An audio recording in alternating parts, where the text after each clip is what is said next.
گر بمیرم در غریبی تاجیکستانم بره، مرده ای من پیش چشمی مادری جانم بره.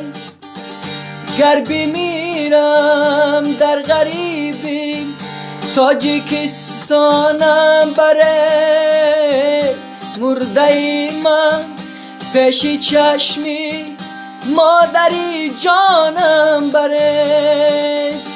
تا بگیرید بر سری من بشنوم آوازی او، تابوتی من را به کولا پیش خویشانم بره. تا بگیرید بر سری من بشنوم